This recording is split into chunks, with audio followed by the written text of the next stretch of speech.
வரஹ்மத்துல்லாஹி வபரகாத்துஹு. ஹதீகத்துல் வாயிலின்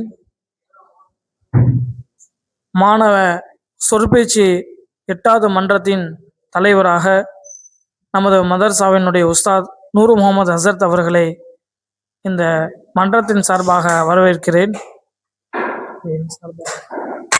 இதை என் சார்பாகவும் இந்த மாவட்டத்தின் சார்பாகவும் வழிமொழிகிறேன்.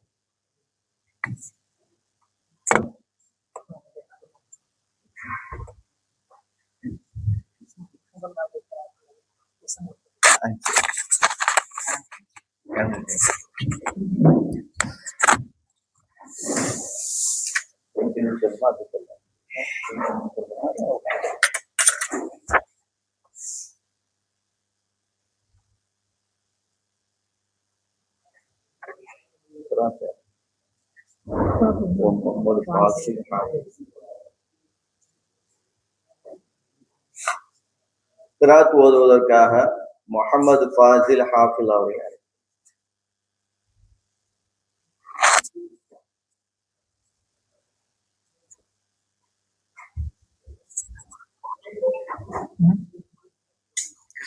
السلام عليكم ورحمة الله وبركاته.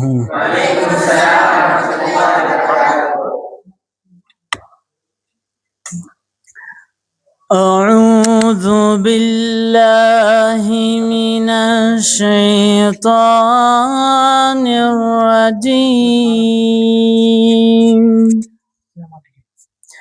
بسم الله الرحمن الرحيم.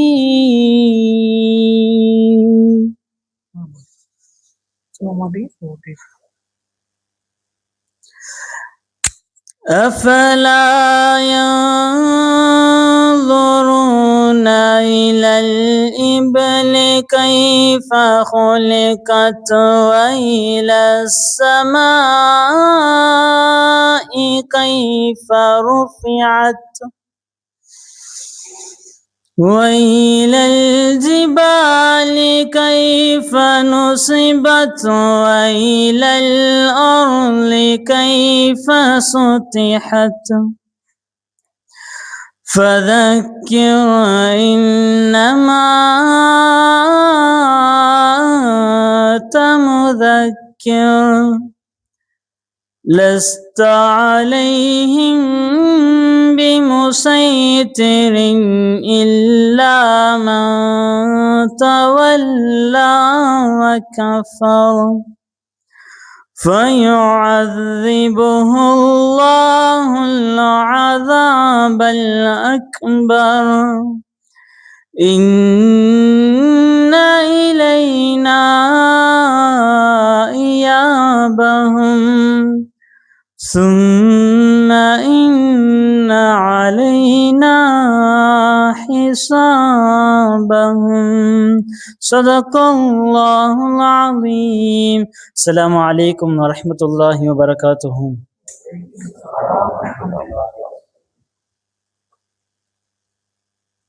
கீதம் பாடுவதற்காக அஹ்மது அஃப்னான் ஹாஃபில் அவர்கள் அழைக்கிறார்.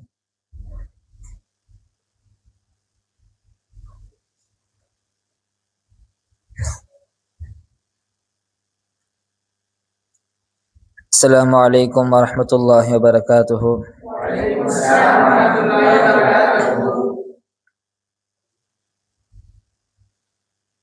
நீராறும் கண்களோடு நெஞ்சம் நிறை பாசத்தோடு நீராறும் கண்களோடு நெஞ்சம் நிறை பாசத்தோடு மாறாத ஈமான் நோடு யா ரசூலல்லாஹ் நான் மனம் உருகி பாடுகின்றேன் யா ரசூலல்லாஹ்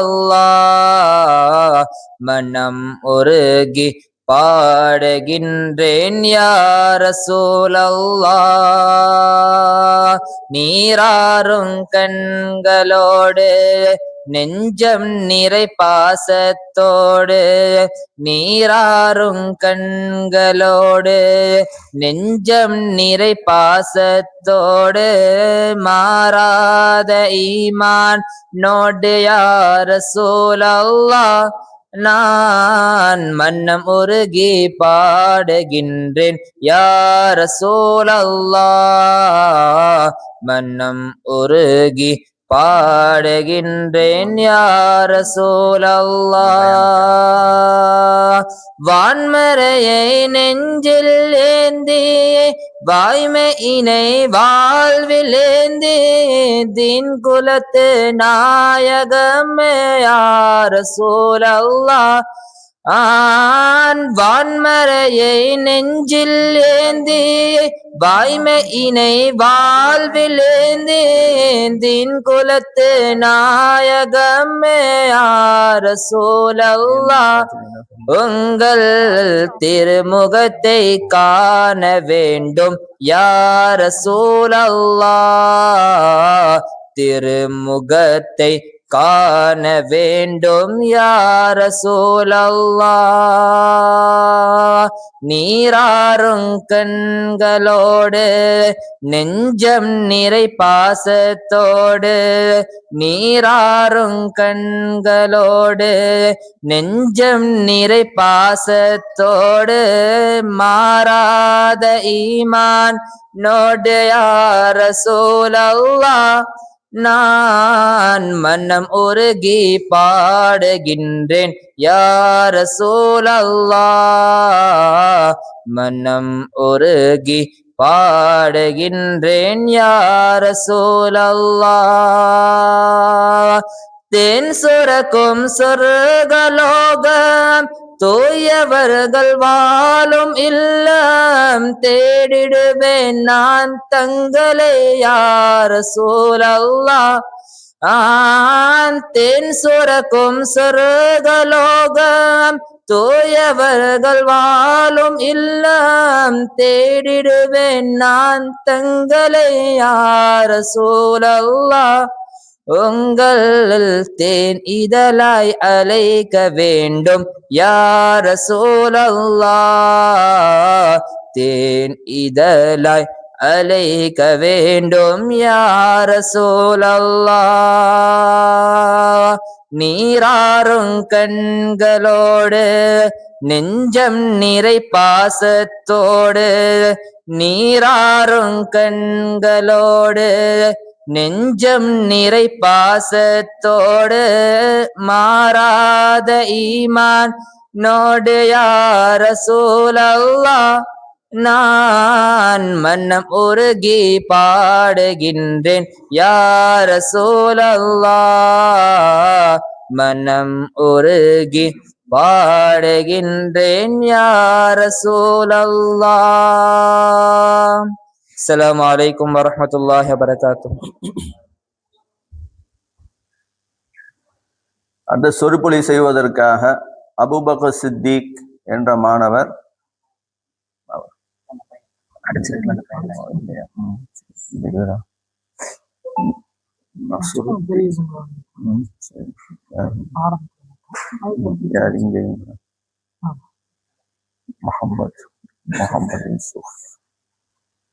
முகமது யூசுப் அவர்கள் இந்தியாவும் முஸ்லிம்களும் என்ற தலைப்பில் இன்ஷா அல்லாஹ் பேச வருகிறார்.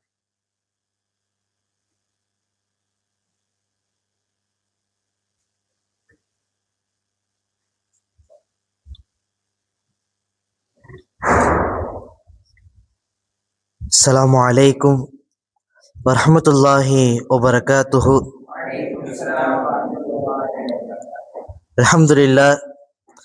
அல்ஹம்துலில்லாஹி ரப்பில் ஆலமீன் வல் ஆகிபத்து லில் முத்தகீன் வஸ்ஸலாத்து வஸ்ஸலாமு அலா சய்யிதினா முஹம்மதின் வ அலா ஆலிஹி வ ஸஹ்பிஹி அஜ்மஈன். அம்மா பஅத் فقد قال الله تعالى في القرآن الكريم وفي الفرقان المجيد بعد أعوذ بالله من الشيطان الرجيم بفضل بسم الله الرحمن الرحيم إن الله وملائكته يصلون على النبي يا أيها الذين آمنوا صلوا عليه وسلموا تسليما اللهم صل على سيدنا محمد وعلى آل سيدنا محمد وبارك وسلم عليه. புகழும் புகழ்ச்சியும் நம்மை படைத்து பரிபாலிக்கக்கூடிய ஏக இறைவன் அல்லாஹ் ஒருவனுக்கே உரித்தாகட்டுமாக. அவனுடைய சாந்தியும் சமாதானமும் எம்பெருமானார் முத்து முஹம்மது ரசூல் அக்ரம் ஸல்லல்லாஹு அலைஹி வஸல்லம் அவர்களின் மீதும் அவர்களை அடியொற்றி வாழ்ந்து மறைந்த உத்தம சத்திய சஹாபாக்கள், தாபிஈன்கள், தபா தாபிஈன்கள், நாதாக்கள், சுஹதாக்கள், மேலும் குறிப்பாக இந்த நல்லதோர் மஜ்லிஸிலே அமர்ந்திருக்கக்கூடிய நாம், நம்மை சார்ந்த அத்துணை நபர்களின் மீதும் என்றென்றும் குன்றாமல் நின்று நிலவட்டுமாக. ஆமீன். அல்லாஹ்வுடைய நல்லடியார்களே,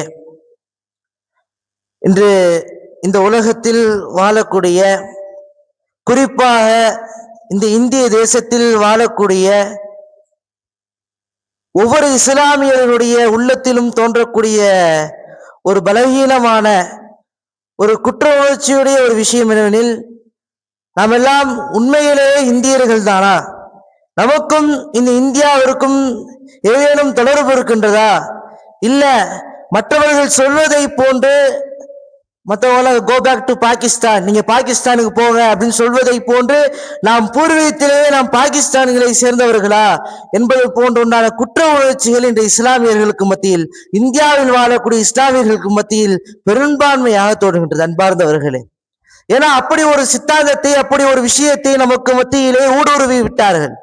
கோ back to Pakistan, go back to Pakistan, நீங்க பாகிஸ்தானுக்கு போங்க, நீங்கள் இந்தியாவிற்கும் முஸ்லிம்களுக்கும் எவ்வித சம்பந்தமும் இல்லை என்பதாக ஒரு விதமான பிரம்மையை முஸ்லிம்களுக்கு மத்தியில ஏற்படுத்திட்டாங்க.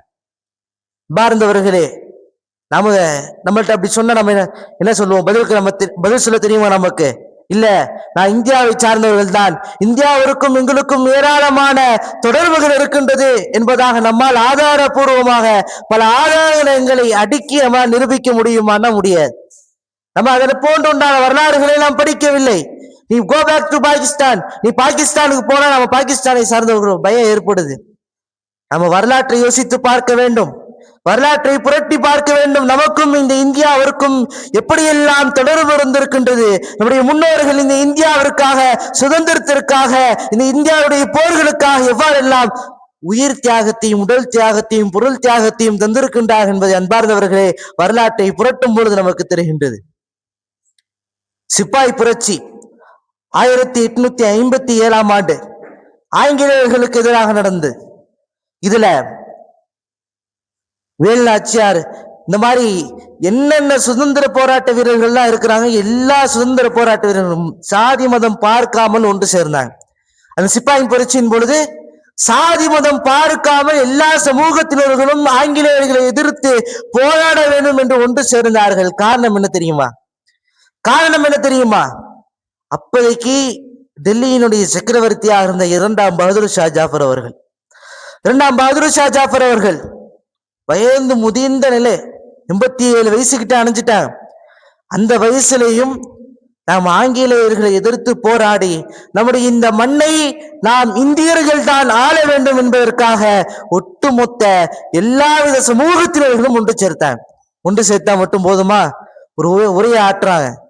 இந்த இந்தியாவை முகலாய ஆட்சியாகிய முஸ்லிம்களாகிய நாங்கள் மட்டும் ஆளக்கூடாது, இந்த இந்தியாவர்களை நாங்கள் ஆண்டால் மட்டும் போதாது, இந்த இந்தியர்கள் ஆள வேண்டும், ஆங்கிலேயர்கள் ஆளக்கூடாது என்பதாக யார் இந்த சிப்பாய் புரட்சியில நாம் வெற்றி கொண்டு ஆங்கிலேயர்களை நாம் தோற்கடித்து விட்டால், நீங்க யார இந்த இந்தியாவுடைய பிரதிநிதியாக நீங்க நியமிக்க சொல்கின்றீர்களோ அவர்களை நான் நியமித்து என்னுடைய பொறுப்பை நான் ராஜினாமா செஞ்சுட்டு போயிடுறேன்னு சொன்னாங்க. பாரதமே தன் பொருள் மீது ஆசை இல்லை, தான் கட்டி காத்த ஆட்சியின் மீது ஆசை இல்லை. மாறாக நம்ம ஆட்சி போனாலும் சரி, பொருள் போனாலும் சரி, ஏன் உயிரே போனாலும் சரி, இந்த இந்தியா இந்தியர்கள் ஆள வேண்டும், இந்த இந்தியாவை இந்தியர்கள் ஆள வேண்டும் என்ற ஒற்றை லட்சியத்தோடு போராடினார்கள் 2ஆம் பகதூர் ஷா ஜாஃபர். முதல் முறையில ஜெயிச்சு இந்தியா டெல்லியை கைப்பற்றிட்டாங்க. 2வது முறை ஆங்கிலேயர்கள் பெரிய படையை திரட்டி ஒரு சில நயவஞ்சர்களால, இந்த இந்தியாவில் ஒரு சில நயவஞ்சர்களின் காரணமாக அவர்களுக்கு எதிராக ஆங்கிலேயர்களோடு சேர்ந்து சில அரசர்கள் சிற்றரசர்கள் போர் புரிகிறாங்க. அப்ப அந்த நேரத்துல இரண்டாம் பகதூர் ஷா ஜாஃபர் அவர்கள் தோல்வி அடைகின்றார்கள்.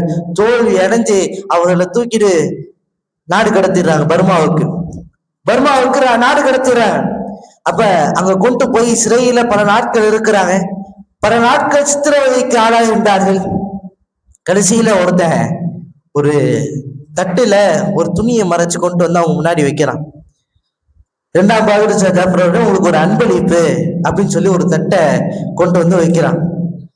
அந்த வச்சுட்டு அந்த போரை எடுத்து பார்க்கறான். உள்ள அவருடைய மகன், அவருடைய பேரன், 2 பேருடைய தலைகள் தனியாக துண்டிக்கப்பட்டு அந்த தட்டிலே வைக்கப்பட்டு இரண்டாம் பகதூர் ஷா ஜாஃபர் அவர்களிடத்திலே காட்டப்படுகின்றது.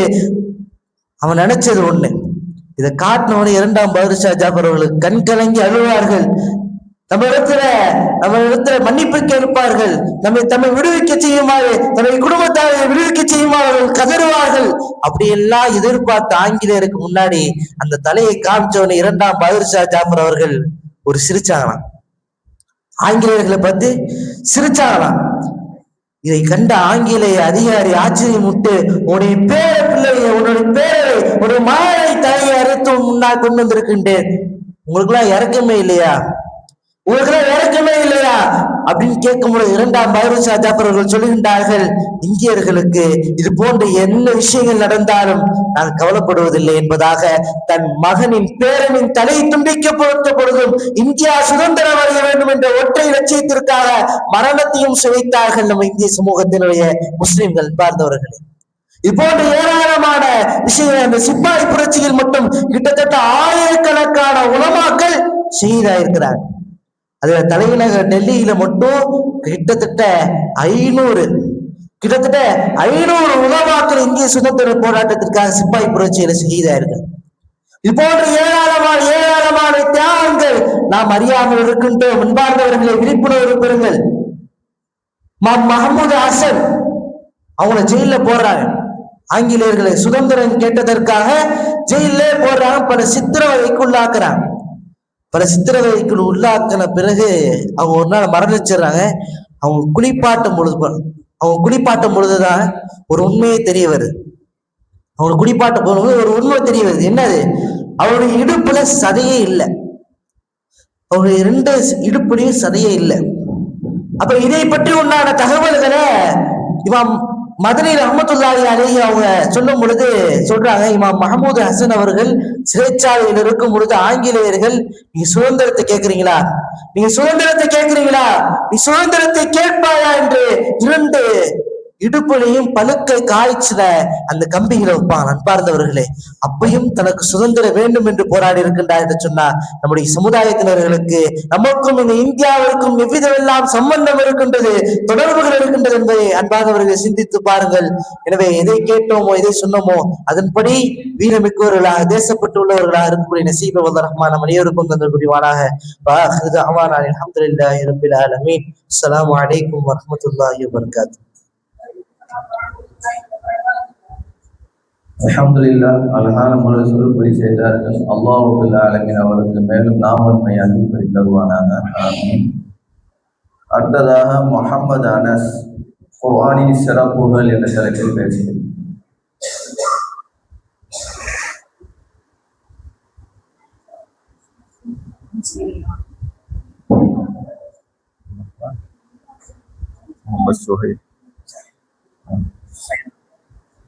சையது முஹம்மது அவர்கள் வெற்றிக்கு வழி என்ற தலைப்பில் பேச வருகிறார்.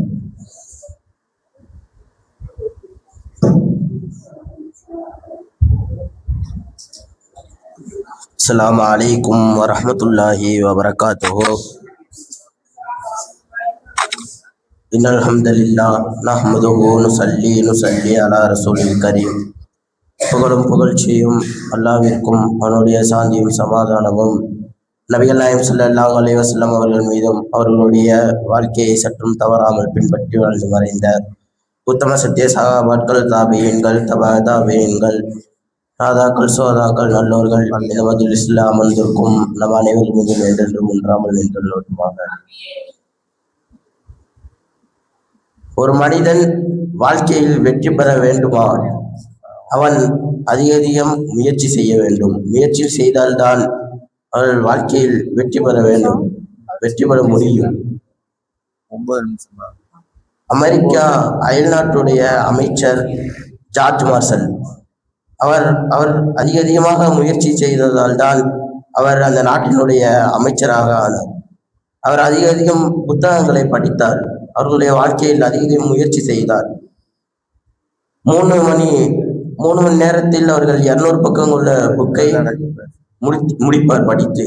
அவர்கள் அந்த முயற்சியை செய்ததால் அவர்கள் வாழ்க்கையில் மிகப்பெரிய வெற்றி அடைந்து அவர் அமைச்சராக, அந்த நாட்டினுடைய அமைச்சராக ஆனார். எனவே வரக்கூடிய காலத்தில் முயற்சியை அதிகம் செய்யக்கூடிய வாக்கியத்தை வல்லவன் நம் அனைவருக்கும் தருவானாக. அஸ்ஸலாமு அலைக்கும் வரஹ்மத்துல்லாஹி வபரகாத்துஹு.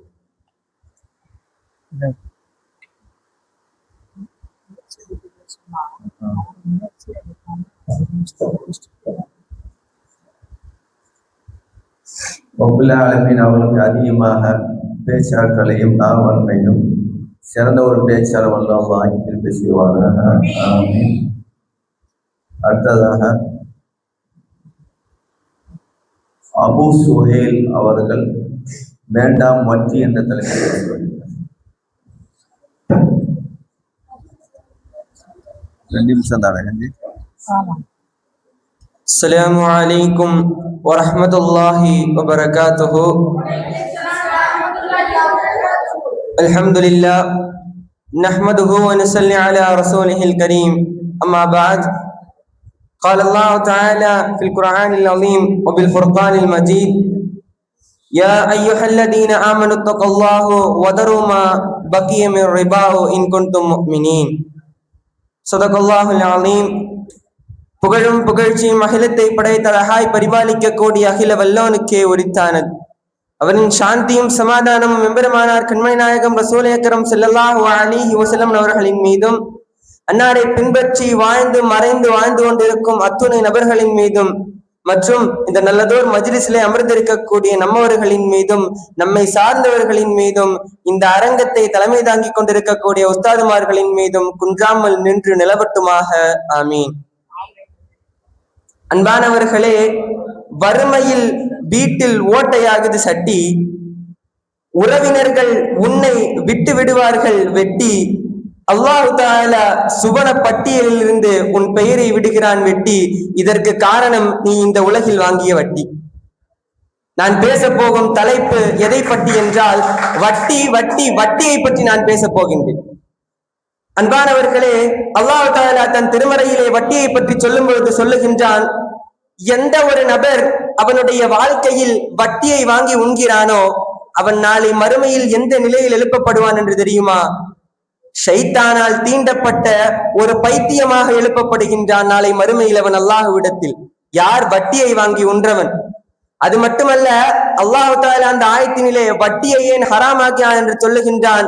அதற்கு காரணம், இந்த மனிதர்கள் வட்டியும் வியாபாரத்தை போன்றுதான் என்று சொன்னதால் அல்லாஹ் தஆலா வியாபாரத்தை ஹலாலாக்கினான், வட்டியை ஹராமாக்கினான்.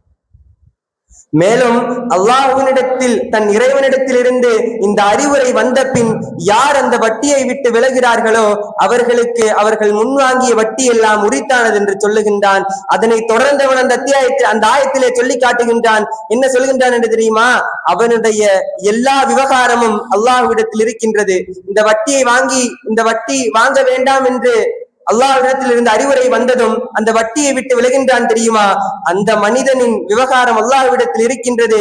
இருந்தாலும் அவனுடைய முன்வாங்கிய வட்டி எல்லாம் அவனுக்கு உரித்தானது என்று சொல்லுகின்றான். மேலும் எந்த ஒரு மனிதன் அல்லாஹ்விடத்தில் இருந்து அறிவுரை வந்ததற்கு பின்னால் அந்த பாவத்தின் பக்கம் மீண்டும் திரும்புகிறானோ அவன் நிச்சயமாக நிரந்தரமான நரகவாசி என்று அல்லாஹ் தஆலா சொல்லி காட்டுகின்றான். மேலும் அல்லாஹ் தஆலா அதனுடைய அடுத்த ஆயத்திலே சொல்லுகின்றான், யம்ஹகுல்லாஹு ரிபாஉ வ யுர்பி ஸதகாத்தி வல்லாஹு லா யுஹிப்புல் குல்ல கஃபாரின் அஸீம். அல்லாஹ் வட்டியை அபிவிருத்தி இல்லாமல் அழித்து விட்டான். மேலும் தர்மங்களை அதிகமாக பெருகச் செய்திருக்கின்றான். மேலும் அல்லாஹ்வினுடைய கட்டளையை எவனொருவன் நிராகரிக்கின்றானோ அவனை அல்லாஹு தஆலா ஒருபோதும் அந்த பாவியை நேசிப்பதும் இல்லை, மன்னிப்பதும் இல்லை என்று அல்லாஹு தஆலா சொல்லி காட்டுகின்றான். எப்படி அல்லாஹ்வினுடைய கட்டளையை யார் நிராகரிக்கின்றானோ, வட்டியை மட்டும் அல்லாஹ் அந்த இடத்தில் குறிப்பிடவில்லை, அல்லாஹ்வினுடைய கட்டளையை அவன் குறிப்பிடுகின்றான். அல்லாஹ் தஆலா குர்ஆனிலும் ஷரியத்திலும் எதையெல்லாம் தடுத்திருக்கின்றானோ அதை அனைத்தையும் விட்டு நாம் விலகி இருக்க வேண்டும். அதை அனைத்தையும் விட்டு நாம் விலகாமல் அதை நாம் செய்து கொண்டிருந்தோம் என்று சொன்னால் அல்லாஹ்வினுடைய நேசம் நமக்கு ஒருபோதும் கிடைக்காது. அன்பான அல்லாஹ்வின் நல்லடியார்களே, மேலும் அல்லாஹ் தஆலா அதனுடைய இன்னொரு ஆயத்திலே, அதற்கு அடுத்து வருகின்ற ஆயத்திலே சொல்லுகின்றான், யா அய்யுஹல்லதீன ஆமனு தக்குல்லாஹு வதரு மா பகிய மிர் ரிபா இன் குன்தும் முஃமினீன். நம்பிக்கை கொண்டவர்களே, அல்லாஹ்வை பயந்து கொள்ளுங்கள், அல்லாஹ்வை பயந்து கொள்ளுங்கள். நீங்கள் நம்பிக்கை கொண்டவர்களாக இருந்தால் வட்டியில் மீதியுள்ளதை வாங்காதீர்கள், வட்டியில் மீதியுள்ளதை விட்டு விடுங்கள் என்று அல்லாஹ் தஆலா திருமறையிலே சொல்லி காட்டுகின்றார். இதை பற்றி கண்மணி நாயகம் ரசூல் அக்ரம் ஸல்லல்லாஹு அலைஹி வஸல்லம் அந்த வட்டியை பற்றி ஒரு ஹதீஸிலே சொல்லுகின்றார்கள். புகாரியிலே 2766வது இடத்தில் இடம்பெற்றுள்ள இந்த ஹதீஸ், எவர் பெரும்பாவங்கள் 7 பெரும்பாவங்களை விட்டு நபிகளார் நம்மை தவிர்ந்திருக்க சொல்லுகின்றார்கள். அதில் குறிப்பான பாவம் வட்டி என்று சொல்லுகின்றார்கள். மேலும் மற்றொரு ஹதீஸிலே சொல்லுகின்றார்கள், இந்த வட்டி வாங்குபவனை பற்றி சொல்லுகின்றார்கள், இந்த வட்டி வாங்குபவன் எதற்கு சமமானவன் தெரியுமா? இந்த வட்டி வாங்குபவன் தன் தாயுடன் விபச்சாரம் செய்ததற்கு சமம் என்று கண்மணி நாயகம் ஸல்லல்லாஹு அலைஹி வஸல்லம் அவர்கள் மற்றொரு ஹதீஸிலே குறிப்பிடுகின்றார்கள். அன்பானவர்களே, இந்த வட்டியை வாங்குபவனுக்கான தண்டனை என்ன தெரியுமா? நாளை மறுமையில் சீர் சலம் நிறைந்த சேர் இருக்கக்கூடிய ஒரு இரத்த ஆறின் மீது அல்லாஹ் தஆலா அவனை தூக்கி எறிவான். அந்த வட்டி வாங்கியவனை இரத்த ஆறின் மீது தூக்கி எறிவான். அதில் அடிக்கக்கூடிய துர்நாற்றம் தாங்க முடியாமல் அவன் அந்த ஆற்றினில் இருந்து வெளியே வருவதற்கு முயற்சி செய்வான். அது நடக்காது. அதற்கு முன்னதாகவே மலக்குமார்களுடைய தலையில் கல்லை கொண்டிடுவார்கள். சற்று சிந்தித்துப்பார்கள் அன்பானவர்களே, இந்த வட்டி இந்த உலகத்தில் எந்த அளவிற்கு மோசமானது என்று. அன்பானவர்களே, வட்டியை பற்றி நபி ஸல்லல்லாஹு அலைஹி வஸல்லம் எந்த அளவுக்கு கடுமையா சொல்றாங்க? வட்டி வாங்குபவன் தன் தாயுடன் விபச்சாரம் செய்ததற்கு சமம் என்று சொல்லுகின்றார்கள் என்று சொன்னால், இந்த வட்டி என்பது இந்த உலகத்தில் எந்த அளவிற்கு கடுமையாக ஹராமாக்கப்பட்ட ஒரு விஷயமாக இருக்கும் நாம் சிந்தித்து பார்க்க வேண்டும். அன்பானவர்களே, நாம் சற்று சிந்தித்து பார்க்க வேண்டும். நாளை அல்லாஹ்விடத்தில் நம்முடைய நிலை என்னவாக இருக்கும்? அல்லாஹ்விடத்தில் நாம் எவ்வாறு எழுப்பப்படுவோம்? ஷைத்தானால் தீண்டப்பட்ட பைத்தியமாக எழுப்பப்படுவோம் என்று அல்லாஹ் தஆலா சொல்லுகின்றான். அந்த நிலை நமக்கு தேவையா? அன்பானவர்களே, இனி வரக்கூடிய காலங்களில் அல்லாஹ் தஆலா ஹராமாக்கிய இந்த வட்டியை விட்டும், அல்லாஹ் தஆலா ஷரீஅத்திலும் குர்ஆனிலும் எதையெல்லாம் ஹராமாக்கினானோ அதை விட்டு தவிர்ந்திருக்கக்கூடிய பாக்கியத்தையும், அல்லாஹ் தஆலா ஹராமாக்கிய அனைத்து விஷயங்களை விட்டும் தவிர்ந்திருக்கக்கூடிய பாக்கியத்தையும், மேலும் அவன் ஹலால் ஆக்கிய விஷயங்களை பேணி நடக்கக்கூடிய பாக்கியத்தையும் நமக்கு அல்லாஹ் தஆலா தந்தருள் புரிவானாக என்று துஆ செய்தவனாக என் சிற்றுரைக்கு திரையிடுகிறேன். வ ஆகிரு தஅவானா அனில் ஹம்துலில்லாஹி ரப்பில் ஆலமீன். அஸ்ஸலாமு அலைக்கும் வ ரஹ்மத்துல்லாஹி வ பரகாத்துஹு. அல்ஹம்துலில்லாஹ். அல்லாஹ் அழகான முறையில் வட்டியை பற்றி சொற்பொழி செய்தாங்க. அல்லாஹ் அவர்கள் மேலும் அவருக்கு அதிகமாக கல்வி ஞானத்தை அதிகப்படுத்தி தருவானாக. ஆமீன். அடுத்ததாக நஸ்ருத்தீன் அவர்கள் ஒய்சுல் கர்னி அவர்கள் பற்றி பேச வருகிறார். அஸ்ஸலாமு அலைக்கும் வரஹ்மத்துல்லாஹி தஆலா வபரகாத்துஹு. அல்ஹம்துலில்லாஹ் பில் ஆலமீன் வல் ஆகிபத்துல் முத்தகீன் வஸ்ஸலாத்து வஸ்ஸலாமு அலா சய்யிதினா முஹம்மதின் முபாரிக ஸல்லல்லாஹு அலைஹி. இந்த உலகத்தை படைத்த பரிபாலிக்கும் அல்லாஹ்வுக்கு எல்லாம் புகழும், அவன் சாத்தியும் சமாதானமும் மக்கத்தின் ராஜா மதத்தின் ரோஜா முத்துமோகன் செல்லம் அவர் மீதும், அவர்கள் சட்டம் பிசா பின்பற்று வாழிய உத்தம சஹாபாக்கள், தாபின்கள், தபா தாபின், ஆதா சோதா அவுலியாக்கள், மேலும் இந்த குறிப்பாக மதிய சமந்திருக்கும் நம் எல்லாருமே குண்ட நேரமாக. ஆமீன். என் தலைப்பு என்ன பார்த்தாலும் ஓய்சுல் கர்னி ரஹ்மத்துல்லாஹி அவர்கள் பற்றி. ஓய்சுல் கர்னி ரஹ்மத்துல்லாஹி அவர்கள் என்ன செய்யறாங்க? நபியை பார்க்க போயிட்டு இருக்கும்போது போயிருக்காங்க. அப்போ அவங்க செய்தி வருது, இந்த மாதிரி உங்க தாயார் உடம்பு சரியில்லைன்னு சொல்றாங்க. இப்போ ஓய்சுல் கர்னி ரஹ்மத்துல்லாஹி அவர்கள் செய்யறாங்க, அவங்க தாயாரை பார்க்க போயிடுறாங்க. லாஸ்ட் வரைக்கும் அவங்க நபி ஸல்லல்லாஹு அலைஹி பார்க்க முடியல. இப்போ நபி ஸல்லல்லாஹு அலைஹி சொல்றாங்க, யார் ஒருவர் ஓய்சுல் கர்னி ரஹ்மத்துல்லாஹி பார்க்குறாங்களோ அவங்கள்ட்ட உங்க பாவ மன்னிப்பு கேட்கணும்னு சொல்றாங்க. ஓய்சுல் கர்னி ரஹ்மத்துல்லாஹிக்கு அவங்க தாயார் வைத்த பேர் என்னன்னு கேட்டாங்க. உமர் இல்லா அவர்கள் ஓய்சுல் கர்னி சொன்னாங்க, தாயார் வைத்த பேர் ஓய்சுன்னு சொன்னாங்க. ஒரு போல் நபிசல்லம் அவர்கள் பல்லு வந்து ஷஹீதாயிரும். ஒரு போல் நபிசல்லம் பல்லு வந்து ஷஹீதாயிரும். அந்த ஊசல்கரை அவர்கள் அந்த அவங்க என்ன பல்லு தெரியாம அவங்க எல்லா பல்லும் உடைச்சிட்டாங்க. இனி வரும் காலத்தில் ஊசல்கரை மக்கள் வாழ பாக்கியத்தை அல்லாஹ் தருவானாக. அஸ்ஸலாமு அலைக்கும் வரஹ்மத்துல்லாஹி தஆலா வபரகாத்துஹு.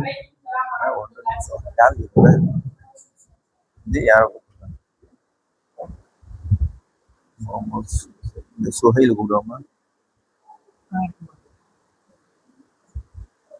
அடுத்ததா முகமது சுஹைல் பார்வை ஒன்றே போதும் என்ற தலைப்பில் பேசுகிறேன்.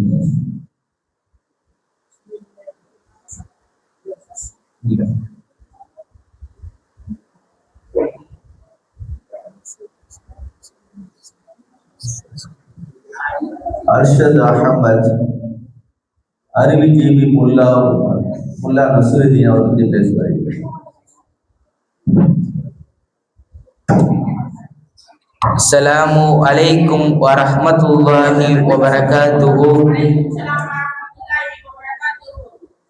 அல்ஹம்துலில்லாஹி ரப்பில் ஆலமீன் வல் ஆகிபத்து லில் முத்தகீன். ஸலாத்து வஸ்ஸலாமு அலா சய்யிதினா வ நபியினா மௌலானா முஹம்மதின் வ ஆலிஹி வ ஸஹ்பிஹி அஜ்மஈன். அம்மா பஅத்.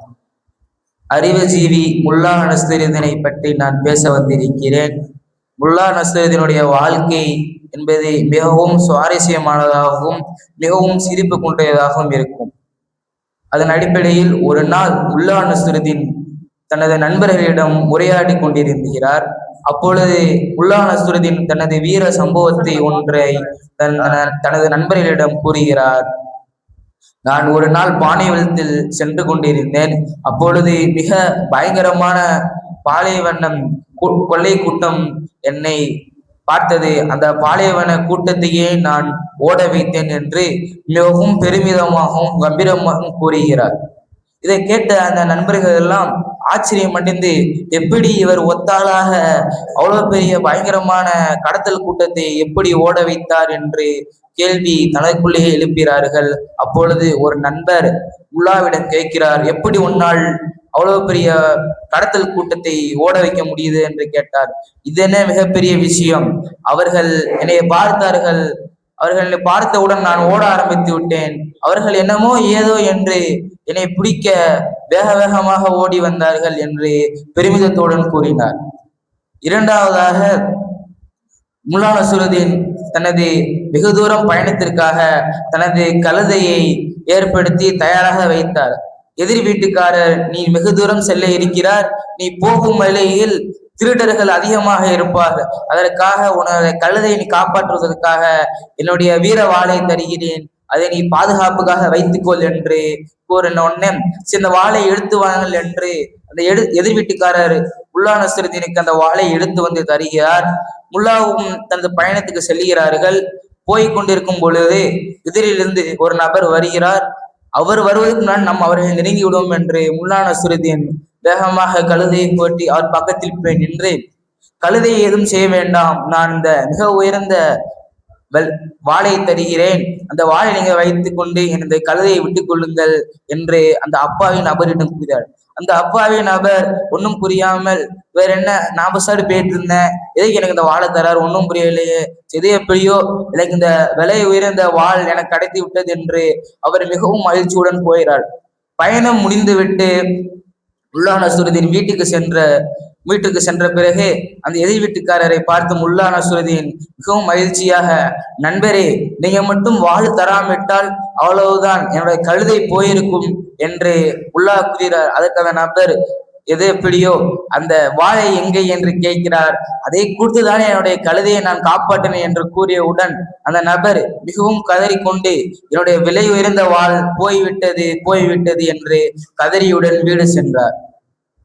கடைசி ஒரு சம்பவத்தை கூறி என்னுடைய உரையை நான் முடித்துக் கொள்கிறேன். ஒரு நாள் ஒரு அரசர் முல்லாவிற்கும் அரசு அதிகாரி ஒருவருக்கும் ஒரு வீடை தருகிறார். அதில் மேல் பகுதி அரசு அதிகாரிக்கும் கீழ்ப்பகுதி முல்லாவிற்கும் தரப்பட்டது. ஒரு நாள் முல்லா நஸ்ருதீன் தீவிரமாக ஒரு புத்தகத்தை படித்துக் கொண்டு இருந்தார். அப்பொழுது திடீரென மிகவும் கடுமையான சப்தம் ஒன்று கேட்டது. முல்லா நஸ்ருதீன் மேலே சென்று பார்த்தால் மாவு எடுத்துக் கொண்டிருந்தார்கள். அதிகாரியிடம் மாவை சற்று கம்மியாக இடிங்கள் என்று மிகவும் சத்தம் கம்மியாக இடிங்கள் என்று கூறினார். அதற்கு அந்த அதிகாரி மிகவும் ஆணவத்துடனும் திமிருடனும், மேல் பகுதி எனக்கு சொந்தம், நான் என்ன வேணாலும் செய்வேன், எப்படி வேணாலும் செய்வேன், அது உனக்கு கேட்க உரிமை இல்லை என்று கூறிவிட்டார். உடனே முல்லா நஸ்ருதீன் கீழே வந்து விட்டு சில நிமிடங்கள் கழித்து இந்த அதிகாரி கீழே வந்து எட்டி பார்க்கிறார். மிகவும் பயங்கரமான சப்தம் என்று ஒன்றை எழுப்புள்ளது. பார்த்தால் முல்லா நஸ்ருதீன் தனது கீழ் வீட்டை ஒரு கடப்பாறையை கொண்டு இடிக்கிறார். அந்த அதிகாரி கேட்கிறார், ஏன் வீடை இவ்வாறு இடிக்கிறார் என்று. அதற்கு அந்த முல்லா நஸ்ருதீன் கூறுகிறார், கீழ் வீடு எனக்கு சொந்தம், நான் என்ன வேணாலும் செய்வேன், அதை கேட்க உனக்கு உரிமை இல்லை என்று கூறி அந்த அதிகாரியுடைய வாயை அடைத்தார். நம்மளும் முல்லா நஸ்ருதீன் போன்ற அறிவுஜீயாக இருக்க வேண்டும். அதற்கு அல்லாஹ் தௌஃபீக் செய்வானாக. வாஹிர் தாவானா அல்ஹம்துலில்லாஹி ரப்பில் ஆலமீன். அஸ்ஸலாமு அலைக்கும் வரஹ்மத்துல்லாஹி வபரகாத்துஹு. அல்ஹம்துலில்லாஹ். அல்லாஹ் மேலும் அவருக்கு நாமத்தை அதிகப்படுத்தி தருவானாக. ஆமீன். அடுத்ததாக முஹம்மது அனஸ் அவர்கள் குர்ஆனின் சிறப்புகள் என்ற தலைப்பில் பேச வருகிறார்.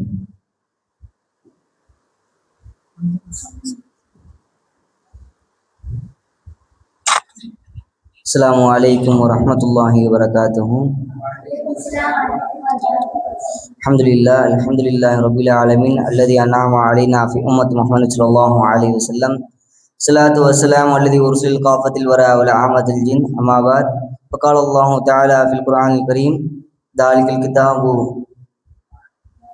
لا ريب فيه هدى للمتقين. وقال نبينا صلى الله عليه وسلم خيركم من تعلم القرآن وعلمه. அளவற்றவர்களாலும் நிகழ்ற்ற அன்புடையனுமாகிய ஏக இறைவன் அல்லாஹுக்கு மங்காப்புகள் அனைத்து முறித்தாகுவதாக.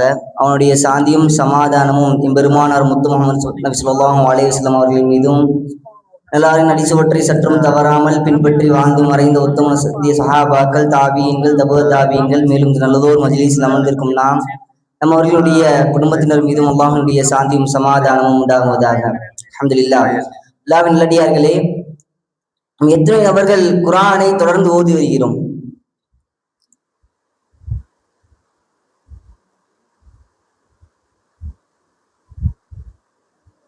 யோசிக்கிறோம், எத்தனை பேர் ஓதுறோம் அப்படின்றது நம்மளுக்கே தெரியல. அந்த குர்ஆன் என்பது மனிதனுடைய உள்ளத்தை தூய்மைப்படுத்தக்கூடிய ஒரு விஷயமா இருக்கு. நபிகள் நாயகம் ஸல்லல்லாஹு அலைஹி வஸல்லம் கூறியிருக்கிறாங்க, மனிதனுடைய உள்ளம் என்பது பாவத்தினால் துருப்பிடித்த ஒரு இரும்ப போல அப்படின்னு சொல்றப்ப சஹாபாக்கள் கேட்கிறாங்க, யா ரசூலல்லாஹ், அந்த துருப்பிடிச்ச அந்த பாவத்தினால் ஆன அந்த இரும்பை நம்மளால எப்படி சுத்தம் பண்ண முடியும், எப்படி அதை கிளீன் பண்ண முடியும் அப்படின்னு கேட்கிறப்ப நபிகள் நாயகம் ஸல்லல்லாஹு அலைஹி வஸல்லம் சொல்றாங்க, முதலாவதாக அதிகமாக மௌத்தினுடைய நினைப்பு இருந்தா, மௌத்தை பத்தி நினைச்சுக்கிட்டே இருக்கோம், மரணம் நம்மளுக்கும் ஒரு நிச்சயமா ஒரு மரணம் இருக்கு, நம்ம இறந்துருவோம் அப்படின்ற நினைப்பு இருந்துச்சுன்னா அந்த உள்ளம் என்பது தூய்மையாகும். இரண்டாவதாக நபிகள் நாயகம் ஸல்லல்லாஹு அலைஹி வஸல்லம் கூறுறாங்க, குர்ஆனுடைய திலாவத் அதிகமாக நம் குர்ஆன் ஓதுவதன் மூலமாக நம்முடைய உள்ளம் என்பது தூய்மையாகும் என்பதாக நபிகள் நாயகம் ஸல்லல்லாஹு அலைஹி வஸல்லம் அவர்கள் கூறியிருக்கிறார்கள். மேலும் அல்லாஹ் தஆலாவே குர்ஆன்ல கூறியிருக்கிறான், இந்த குர்ஆன் என்பது முஃமின்களுக்கு நேர்வழி காட்டக்கூடியதாக இருக்கு என்பதாக அல்லாஹ் தஆலா குர்ஆன்ல கூறியிருக்கிறான். அல்லாஹ் நல்லடியார்களே, இந்த குர்ஆன் என்பது மனிதனுடைய ஆயுள் காலத்தை நீட்டி வைக்குது. உதாரணமாக ஒரு சம்பவத்தை சொல்றேன். வங்கதேசத்தினுடைய பிரதமர் ஃபலூல் ஹக் என்பக்கூடிய ஒரு பிரதமர் வந்து என்ன பண்றாரு, டெல்லியில இருந்து அவங்களுடைய வங்கதேசத்திற்கு பிரயாணம் செய்யறாரு. அப்படி சென்றுட்டு இருக்கப்ப அவருடைய அந்த ட்ரெயின் என்பது வெடிச்சிருச்சு. வங்கதேசமே அப்படியே ஒரு திடுக்கிட்ட நிலைமையில இருக்கு. ஏன்னா அந்த பிரதமர் தானே அந்த நாட்டிற்கு முக்கியமான ஒரு மனிதர், அவர் வந்து இறந்துட்டார் அப்படின்னு சொன்ன உடனே அந்த வங்கதேசமே இதாயிடுச்சு. சற்று நேரம் கழிச்சதுக்கு அப்புறம் அது நியூஸ்ல வருது, பிரதமர் வந்து ஒரு 12 மணிக்கு நம்மள்ட்ட வந்து பேச வராரு, காணொலி நேரலையில பேச வராரு என்பதாக. ஏதாவது ஒரு ஷார்ட், எப்படி ட்ரெயின் வெடிச்சிருச்சு, இறந்துட்டாங்க அப்படின்னு நியூஸ் வந்துருச்சு, திருப்பி எப்படி அவர் பேச முடியும் அப்படின்னு இருக்கப்ப அந்த 12 மணிக்கு நியூஸ்ல அந்த பிரதமர் வந்து சொல்றாரு, நான் எப்பொழுதுமே ஒரு பயணத்துல இருக்கேன் அப்படின்னா தொடர்ந்து குர்ஆன் ஓதக்கூடிய ஒரு நபரா இருப்பேன், குர்ஆன் தொடர்ந்து ஓதுவேன் என்பதாக கூறுறப்ப, நான் அப்படி அந்த பிரயாணத்துக்கு போறப்ப அந்த என்னுடைய குர்ஆனை வந்து நான் மறந்து வச்சுட்டு வந்துட்டேன். சரி, எனக்கு அப்படி தொடர்ந்து அந்த பிரயாணம் செய்யறதுக்கு எனக்கு மனசு இல்லை. எப்படி குர்ஆன் ஓதாம நம்ம பிரயாணம் செய்ய முடியும் அப்படின்ற மனசு இல்லாம அந்த ட்ரெயினை விட்டு இறங்கிட்டேன். நான் குர்ஆன் எடுத்து போற சென்ற நிலைமையில அந்த ட்ரெயின் எனக்கு மிஸ் ஆயிடுச்சு. அந்த நேரத்தில் ட்ரெயின் வெடிச்சிருச்சு என்பதாக அந்த பிரதமர் சொல்றாங்க. அதான் நல்லடியார்களே, இது மூலியமாக நம்ம அறியக்கூடிய விஷயம் என்பது, குர்ஆன் என்பது மனிதனுடைய ஆயுட்காலத்தை நீட்டி தருது. அதிகமாக குர்ஆன்களை நம்ம ஓத வேண்டும். குர்ஆன் ஓதுவது என்பது அல்லாஹ்வினுடைய நெருக்கத்தை பெற்று தரக்கூடிய ஒரு விஷயமாக இருக்கு. வரக்கூடிய காலத்துல நம்ம அதிகமாக குர்ஆன் திலாவத்துகளை செய்யக்கூடிய பாக்கியத்தை வல்லோன் ரஹ்மான் உங்களுக்கும் எனக்கும் தந்தருள் புரிவானாக என்ற மேலான துஆவுடன் இன்னொரு உரைக்கு திரையிடுகிறேன். வாஹிரு தஅவானா அல்ஹம்துலில்லாஹி ரப்பில் ஆலமீன். அஸ்ஸலாமு அலைக்கும் வரஹ்மத்துல்லாஹி வபரகாத்துஹு. அல்ஹம்துலில்லாஹ். மேலும் அல்லாஹ் ரப்பில் ஆலமீன் அவர்களுக்கு சிறந்த சொற்பொழிவு செய்யக்கூடிய ஆற்றல் நமக்கு செய்வாங்க. அடுத்தது முஹம்மது ரில்வான் அவர்கள் சுலைமான் அலைஹிஸ்ஸலாம் மற்றும் கல்வி கற்கும் போது தூய எண்ணம் என்ற தலைப்பில் பேசுகிறார்.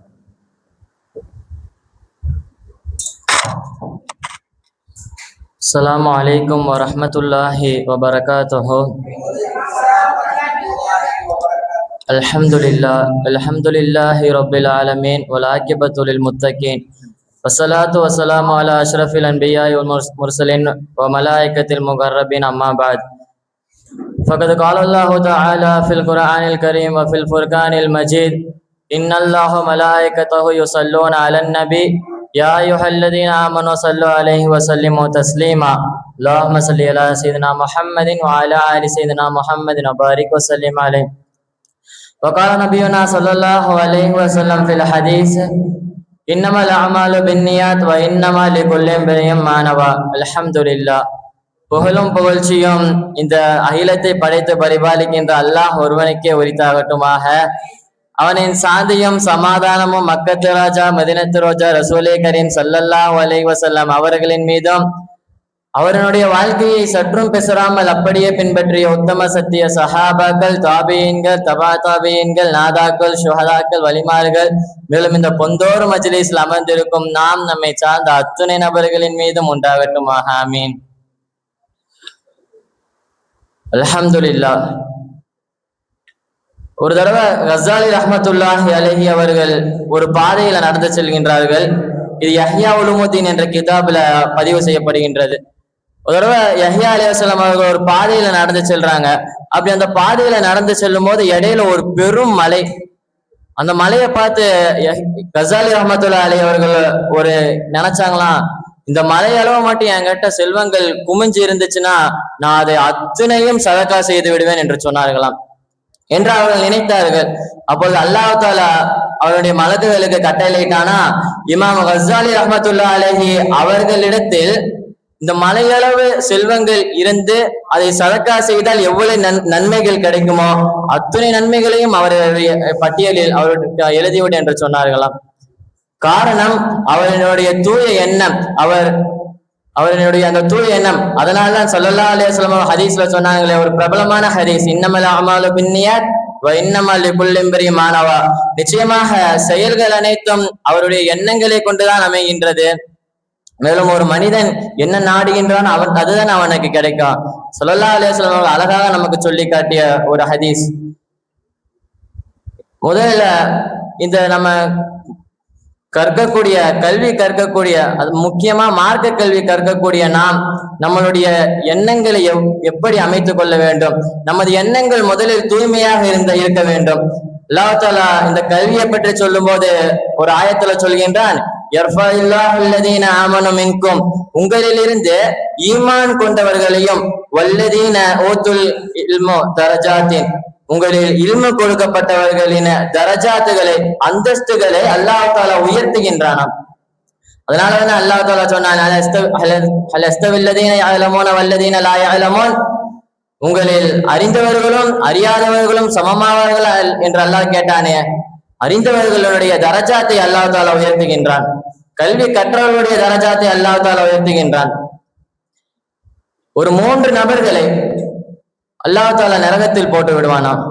அதில் முதல் நபர் ஒரு வீரர். அந்த வீரர் வாழக்கூடிய காலத்தில் அவருடைய எண்ணம் எப்படி இருந்தது என்றால், தான் வாழ்கின்ற காலத்தில் தான் ஒரு வீரன் என்று பிறர் மக்கள் சொல்ல வேண்டும் என்பதற்காகவே அவர் போருக்கு சென்றாராம், போர் செய்தாராம். அல்லாஹ்விற்காக அவர் போர் செய்யவில்லை. தன்னை பிற மக்கள் ஒரு வீரன் என்று சொல்ல வேண்டும் என்பதற்காக அவர் போர் செய்தானாம். அல்லாஹ் தாலா அப்பேற்பட்ட மனிதனை நரகத்தில் போட்டானாம். இரண்டாவதாக ஒரு ஆலிம். அந்த ஆலிம் எப்படிப்பட்டவர் என்றால் அல்லாஹ்விற்காகவும் அல்லாஹ்வுடைய தூதரிற்காகவும் சமுதாயத்திற்கு பணிபுரியவில்லை. மாறாக பிற மக்கள் எல்லாம் எம்மை பெரும் அறிஞர் என்று சொல்ல வேண்டும் என்பதற்காக அவர் அந்த சமுதாயத்தில் பணிபுரிந்தாராம். அப்பேற்பட்ட ஆலிமையும் அல்லாஹ் தாலா நரகத்தில் போட்டு விடுவேன் என்று சொன்னான். மூன்றாவதாக உள்ள நபர் ஒரு பெரும் செல்வந்தர். அந்த செல்வந்தனுடைய அந்த நியத் எப்படி இருந்தது என்றால் அல்லாஹ்விற்காண்டி நான் சதக்கா செய்ய வேண்டும் என்று இல்லை. பிற மக்கள் என்னை கொடையாளி, பிற மக்கள் என்னை ஒரு நல்ல எண்ணத்தில் பார்க்க வேண்டும் என்று அவர் தன்னுடைய செல்வங்களை சதக்கா செய்தாராம். அப்பேற்பட்ட நபர்களையும் அல்லாஹ் தாலா நரகத்தில் போட்டானாம். எதற்கு சொல்ல வருகிறேன் என்று சொன்னால், நாம் கற்கக்கூடிய காலத்தில் நம்மளுடைய எண்ணம் சரியாக இருந்தால்தான் நாம் வெளியே சென்றாலும் நமது வாழ்க்கையில் நாம் சிறந்து விளங்க முடியும். எவ்வளவு பெரிய நற்செயலாக இருந்தாலும், அது என்ன செயலாக இருந்தாலும் சரி, நாம் கல்வி, உதாரணமாக நாம் கற்கின்றோம் கல்வி, அதை நான் அல்லாஹ்விற்காகவும் என்னுடைய தூதர் ஸல்லல்லாஹு அலைஹி வஸல்லம் அவருடைய கல்வியை கற்கின்றேன் என்று அவர் நினைத்த அந்த தூய எண்ணத்தில் அவர் நினைத்த படித்தார் என்று சொன்னால் அவருக்கு அல்லாஹ் முழு கல்வியையும் கொடுக்கின்றான். மாறாக அவர் ஏதோ கிளாஸ் வைக்கிறாங்க உட்காரலாம் அப்படின்னு இருந்தா அந்த கல்வி என்பது அவருக்கு பரிபூர்ணமாக கிடைக்காது. ஆக இனி வரக்கூடிய காலகட்டத்தில் நாம் கல்வி கற்கும் போது நமது எண்ணத்தை தூய்மையாக்கி கல்வி கற்கக்கூடிய பாக்கியத்தை வல்லோன் அல்லாஹ் உங்களுக்கும் எனக்கும் தந்தருள் புரிவானாக என்ற நல்ல துவாவை கேட்டவனாக விடைபெறுகின்றேன். அஸ்ஸலாமு அலைக்கும் வரஹ்மத்துல்லாஹி வபரகாத்துஹு. அல்ஹம்துலில்லாஹ். அல்லாஹ்வுல் ஆலமீன் அவருக்கு மேல் நாவல் அதிகப்படுத்தி தருவாராக. அடுத்தது முகமது சுஹேல் பார்வை ஒன்றே போதும் என்ற தலைப்பில் பேசுகிறேன். இல்லையா பேரு பையன் வரலையா?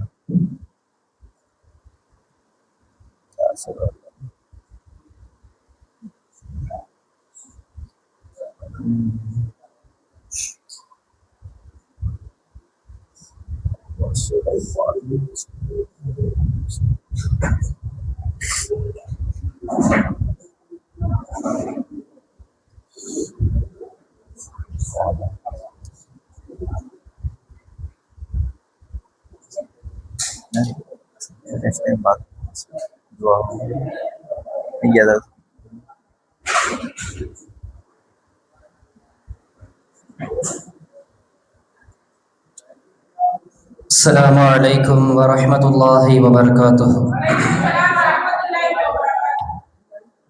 ஹதீகத்துல் வாஇதீன் மாணவ சொற்பயிற்சி மன்றத்தில் பேசி சென்ற அனைத்து பேச்சாளர்களும் அல்லாஹ்வின் கிருபையினால் நல்ல முறையிலே பேசி சென்றார்கள். இனி வரக்கூடிய அடுத்தடுத்த மன்றங்களில் பேசக்கூடிய பேச்சாளர்கள் இன்னும் அதிகமாக முயற்சி செய்து ஒரு விஷயத்தை நாம் எல்லாம் புரிந்து கொள்ள வேண்டும். இது போன்ற அரபு மதரசாக்களிலே மாணவர்கள் தங்களுடைய பேச்சு திறமையை வளர்த்து கொள்ள வேண்டும் என்பதற்காக வாரத்தில் ஒரு நாள் அதற்கென்று ஒரு நேரத்தை ஒதுக்கி அந்த மாணவர்களுக்கு புரியும்படியான தலைப்புகளை கொடுத்து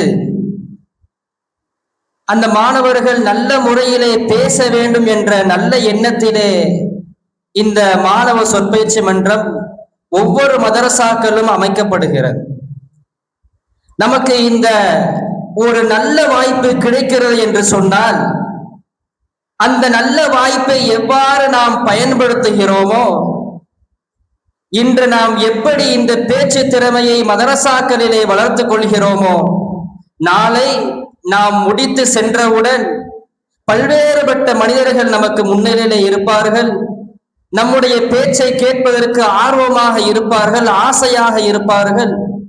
நாம் மதரசாவிலே எப்படி பேசி பழகுகிறோமோ அதே போன்றுதான் நாளை பள்ளிவாசல்களிலே நாம் இமாமத்தாக இருந்தாலும் சரி, ஒரு சிறப்பு அழைப்பாளராக நம்மை பேச்சாளராக அழைத்தாலும் சரி, நாம் மதரசாவிலே எப்படி பேசி பழகுகின்றோமோ நாளை நாம் முடித்து வெளியேறும் பொழுது அதே நடைமுறைதான் நமக்கு வரும். மாணவர்களே, எதை விதைத்தோமோ அதைத்தான் அறுவடை செய்வார் என்று சொல்வார்கள். நாம் மதரசாவிலே படிக்கும் பொழுது எதை நாம் விதைக்கிறோமோ நாளை படித்து முடித்தவுடன் வெளியேறியவுடன் அதைத்தான் நாம் அறுவடை செய்ய வேண்டியதாக இருக்கும். ஆகவே இது போன்ற மன்றங்களை எல்லாம் நாம் நல்ல முறையிலே பயன்படுத்தி கொண்டோம் என்று சொன்னால் நாளை அல்லாஹ் ரப்புல் ஆலமீன் நம்மை ஒரு சிறந்த பேச்சாளர்களாக அல்லாஹு தஆலா ஆக்கி அருள்வார். ஒரு மனிதனோ ஒரு ஆணோ ஒரு பெண்ணோ பல விஷயங்களை முயற்சி செய்கிறார்கள். அந்த மனிதன் முதல் தடவை அவன் ஒரு விஷயத்தை முயற்சி செய்யும் பொழுது அதிலே வெற்றி அடைகிறானா இல்லையா என்று பார்த்தோம் என்று சொன்னால் அந்த மனிதருக்கு பெரும்பாலும் வெற்றி கிடைக்காது. ஒரு மனிதன் முதலாவதாக ஒரு விஷயத்தை ஆரம்பிக்கிறார் என்று சொன்னால் பெரும்பாலும் அவருக்கு வெற்றி கிடைக்காது. பெருமானார் ஸல்லல்லாஹு அலைஹி வஸல்லம் அவர்கள் முதலாவது தாயிஃபிலே தீனை எற்று வைக்கப்படும் பொழுது அந்த இருக்கக்கூடிய மக்கள் எல்லாம் பெருமானார் ஸல்லல்லாஹு அலைஹி வஸல்லம் அவர்களை கல்லால் அடித்தார்கள், வார்த்தையால் திட்டினார்கள். ஆனால் பெருமானார் ஸல்லல்லாஹு அலைஹி வஸல்லம் அவர்கள் அதையெல்லாம் பொருள்படுத்தாமல் அல்லாஹ்வின் மீது தவக்குல் வைத்தார்கள், அல்லாஹ்வின் மீது நம்பிக்கை வைத்தார்கள். அடுத்த அடியை பெருமானார் ஸல்லல்லாஹு அலைஹி வஸல்லம் அவர்கள் முன்னெடுத்து வைத்தார்கள். இன்று உலகம் முழுவதும் இஸ்லாம் பரவி இருக்கிறது. ஒரு மனிதனுடைய முதல் முயற்சி தோல்வியிலே முடியும் பொழுது அந்த தோல்வியை அவன் பொருட்படுத்தாமல் அல்லாஹ் மீது தவக்குல் வைத்து ஈமான் வைத்து நம்பிக்கை வைத்து அடுத்த அடியை அவன் எடுத்து வைத்தான் என்று சொன்னால் அல்லாஹ் ரப்புல் ஆலமீன் அவனுக்கு கண்டிப்பாக உதவி செய்வான் என்பது பெருமானார் ஸல்லல்லாஹு அலைஹி வஸல்லம் அவர்களுக்கு நடந்த இந்த சம்பவத்தின் மூலம் நாம் புரிந்து கொள்ள முடியும். இதை ஏன் நான் சொல்கிறேன் என்று சொன்னால் பெருமானாருடைய ஃபர்ஸ்ட் அட்டெம்ப்ட் ஃபெயிலியர்ல முடியுது. பெருமானார் ஸல்லல்லாஹு அலைஹி வஸல்லம் அவங்க என்ன செய்யல, அதை கண்டு என்ன ஃபர்ஸ்ட் அட்டெம்ப்ட் இப்படி ஆயிருச்சு, எனக்கு ஃபர்ஸ்ட் அட்டெம்ப்ட் இப்படி ஆயிருச்சு, அதை பத்தி பெருமானார் வருத்தப்படல. நான் ஃபர்ஸ்ட் இப்படி சொதப்பிட்டேனே வருத்தப்படல. அடுத்த அடியை பெருமானார் ஸல்லல்லாஹு அலைஹி வஸல்லம் அவர்கள் வைத்தார்கள். அல்லாஹ் அவர்களுக்கு உதவி செய்தான். அதே போன்றுதான் மாணவர்களாகிய நீங்கள் இந்த மாமன்றத்திலே உங்களுக்கு பேசும் பொழுது, இந்த மாமன்றத்தினுடைய வாய்ப்பு கிடைக்கும் பொழுது உங்களுக்கு பதட்டமாக இருக்கும். முதல் பேச்சு தோல்வியிலே உங்களுக்கு முடியும். உங்களை பற்றி சில நபர்கள் ஏளனமாக சிரிப்பார்கள். அதையெல்லாம் நீங்கள் கவனத்தில் கொள்ளாமல் அல்லாஹின் மீது நம்பிக்கை வைத்து இந்த மாமன்றத்தில் நான் எப்படியாவது பேச வேண்டும், இந்த மன்றத்தை நான் எப்படியாவது பயன்படுத்திக் கொள்ள வேண்டும் என்று அல்லாஹின் மீது தவக்குலை வைத்து நம்பிக்கையை வைத்து ஈமானை வைத்து நீங்கள் உங்களுடைய பேச்சு திறமை இந்த மன்றத்திலே வளர்த்து கொண்டீர் என்று சொன்னால் நாளை நீங்கள் முடித்து வெளியேறும் பொழுது அல்லாஹ் ரப்புல் ஆலமீன் உங்களை மிகப்பெரிய பேச்சாளர்களாக ஆக்கி விடுவார். இன்று எத்தனையோ ஹஸரத் பயான் கேட்கிறோம், யூடியூப்ல கேட்கிறோம். எத்தனையோ ஹஸரத் பயான் பேசுறாங்க. அவங்க எல்லாம் எப்படி பேசுனாங்க? எடுத்தோடனே மேடையில பேசிட்டாங்களா? அவங்கெல்லாம் நம்மை போன்று மதரசாவிலே அவங்க ஒன்னா சுமரா படிச்சிருக்காங்க, தஹ்சீல் ஓதி இருக்காங்க. அவங்க ஓதும் பொழுது அந்த மன்றத்தை மிக சரியாக பயன்படுத்தியதின் விளைவாக இன்று அவர்கள் எல்லாம் பேச்சாளர்களாக மேடைகளிலே பேசிக் கொண்டிருக்கிறார்கள். அன்பார்ந்த மாணவ செல்வங்களே, அதே போன்று நீங்களும் பேச்சாளர்களாக ஆக வேண்டும். இந்த மன்றத்தின் மீது ஒரு ஆர்வத்தை நீங்கள் கொடுக்க வேண்டும். இந்த மன்றத்தை வேண்டா வெறுப்பாக நீங்கள் ஒதுக்க கூடாது. உங்களுக்கு பயான் போட்டாங்கன்னு சொன்னா அந்த பயான ஆர்வத்தோட பார்க்கணும், ஆர்வத்தோட பாயிண்ட்ஸ் எடுக்கணும், ஆர்வத்தோட பேசி பார்க்கணும். அப்பதான் நம்ம ஒரு சிறந்த பேச்சாளர்களாக ஆக முடியும்.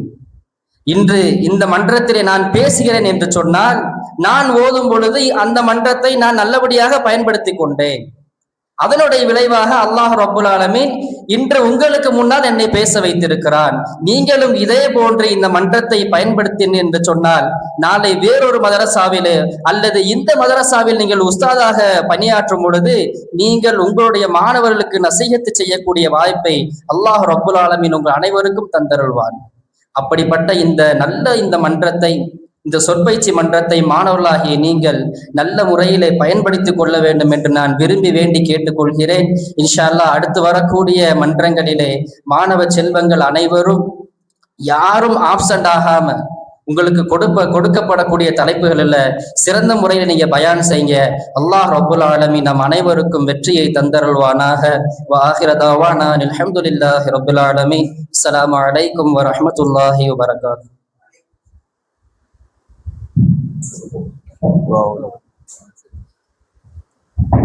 الحمد لله رب العالمين حمدا يوافي نعمه وكافي مزيده واعف عنا يا كريم يا رحيم يا الله.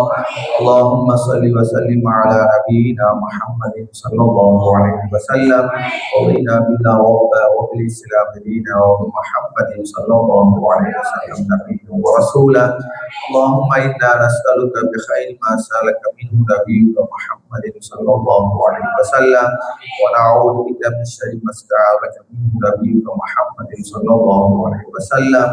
وأنت المستعان وعليك البلاغ لا حول ولا قوة إلا بالله العلي العليم. أعلم أن الله على كل شيء قدير وأن الله أحاط بكل شيء علما.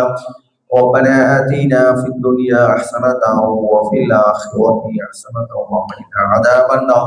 وصلى الله تعالى وسلم على خير خلقه سيدنا محمد وعلى آله وأصحابه أجمعين. آمين والحمد لله رب العالمين. صلى الله عليه وسلم.